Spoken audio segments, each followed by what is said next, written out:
Assalamualaikum warahmatullahi wabarakatuh. Alhamdulillah wa syukurillah ala ni'amillah. Wassalatu wassalamu ala rasulillah amma ba'd.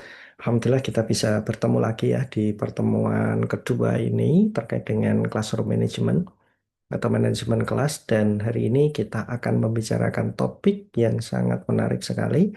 Apa itu? Factors affecting classroom management atau faktor-faktor apa saja sih yang mempengaruhi terkait dengan manajemen kelas. Nah, oke, saya langsung share PPT-nya ya. Oke, baik.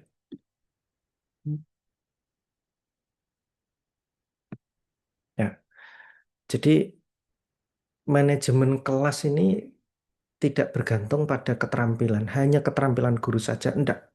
Tetapi juga dipengaruhi oleh berbagai faktor, baik internal maupun eksternal, gitu kan. Jadi di pertemuan sebelumnya sudah kita ulas ya sedikit ya. Jadi eh, apakah hanya guru saja yang bertanggung jawab terkait dengan kesuksesan dari manajemen kelas itu, dari sebuah tujuan kelas itu dilaksanakan, apakah hanya tugas guru saja? Ternyata tidak. Ternyata faktor-faktornya banyak. Ada faktor internal, ada juga faktor eksternal. Nah, dengan memahami faktor-faktor ini, calon guru atau guru dapat mengantisipasi hambatan serta memaksimalkan potensi yang ada di dalam kelas. Jadi, seorang guru atau calon guru itu harus dituntut aktif, kreatif, dan inovatif. Begitu ya, menurut situasi dan kondisinya. Oke, nah faktor internal. Faktor internal itu apa saja sih? Ya, yang pertama jelas guru. Ya, guru. Guru wajib memiliki kompetensi pedagogik. Harus bisa mengajar, harus bisa mengayomi, harus bisa memberikan contoh begitu. Ya, dan juga terkait dengan contoh tadi ya, otomatis harus punya kepribadian yang baik. Nggak suka marah-marah di kelas, begitu kan? Nggak senggol dikit, langsung gitu. Nggak, oke.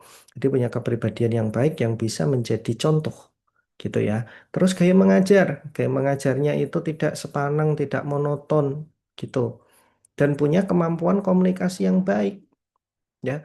Dia bisa ngajar, dia pinter, bisa ngajar, punya kemampuan pedagogik yang bagus, tapi tidak bisa berkomunikasi. Nah, ini juga sama aja.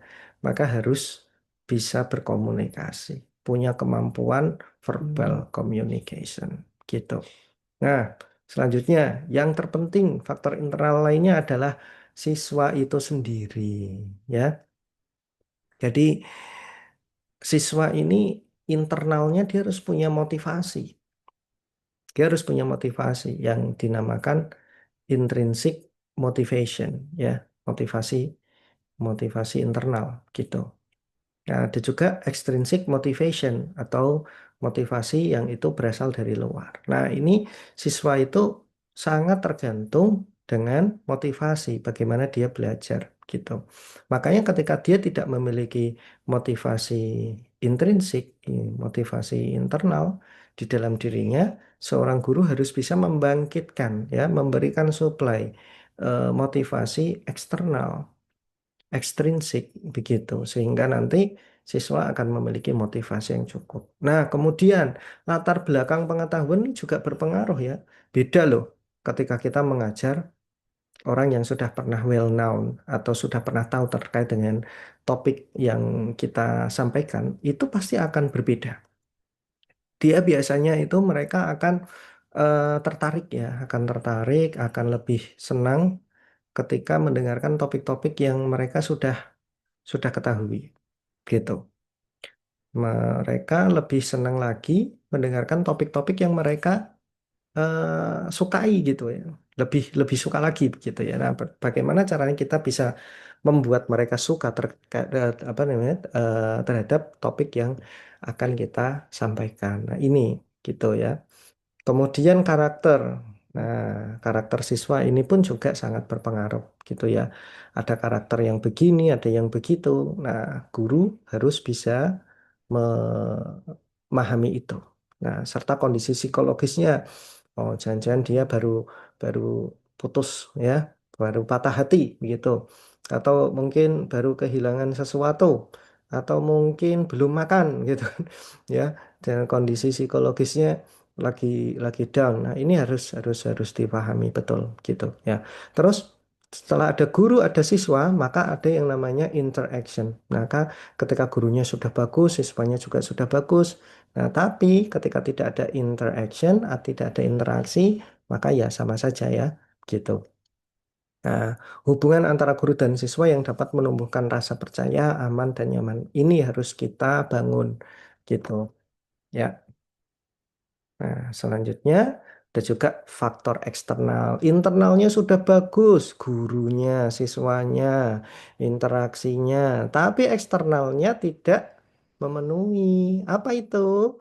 Ya, sama saja nanti tidak bisa mencapai tujuan dari pembelajaran itu. Apa itu faktor eksternal? Ya, yang pertama lingkungan fisik. Ya, ada ukuran kelas, pencahayaan, ventilasi, kerapian, kelengkapan fasilitas, gitu kan. Ini juga berpengaruh. Nah, misalkan gurunya sudah bagus, siswanya juga sudah oke, interaksinya bagus.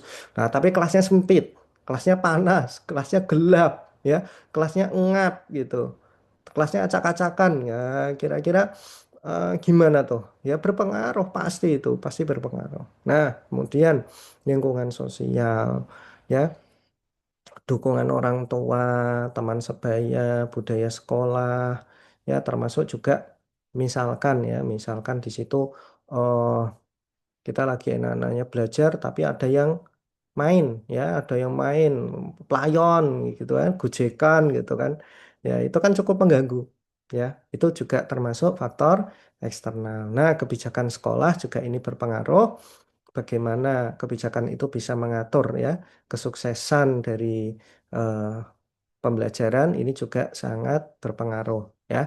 Ada aturan tata tertib, sistem evaluasi, program akademik yang berjalan. Nah, ini juga tentunya berpengaruh gitu. Nah, kalau kita tarik lagi, tentunya ada kebijakan dari pemerintah juga ya.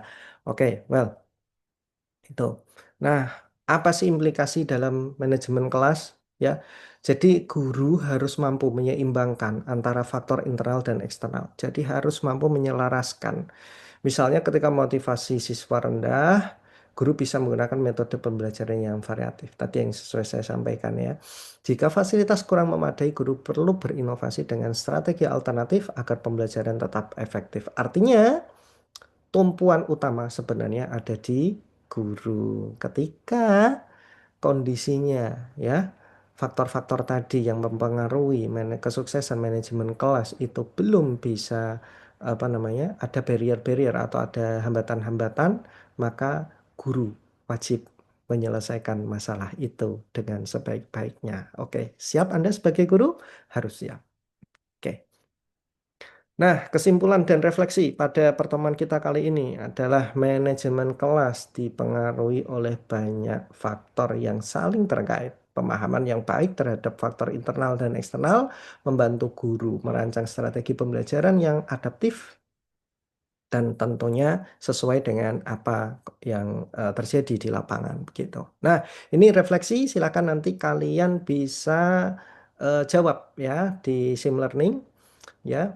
Refleksi, mahasiswa diminta menganalisis faktor apa saja yang paling sering mempengaruhi kelas mereka. Apa sih yang paling sering gitu ya, yang mempengaruhi kelas itu apa saja. Baik saat menjadi siswa maupun saat menjadi pengajar atau praktek mengajar ya. Pasti dulu pernah dong ya, eh, ketika teman-teman belum mengajar, gak apa-apa. Nanti diingat-ingat saja waktu dulu eh, menjadi siswa itu seperti apa, gitu. Ya, faktor-faktor apa saja itu. Nah, gitu ya. Kalau yang sudah mengajar bisa, bisa dari dua sisi ya, si sisi pengajar dan juga siswi siswa. Oke, well, oke, that's all untuk pertemuan kita kali ini. Terima kasih banyak. Insya Allah kita akan sambung di pertemuan-pertemuan kita selanjutnya. Dalam sesi, wassalamualaikum warahmatullahi wabarakatuh.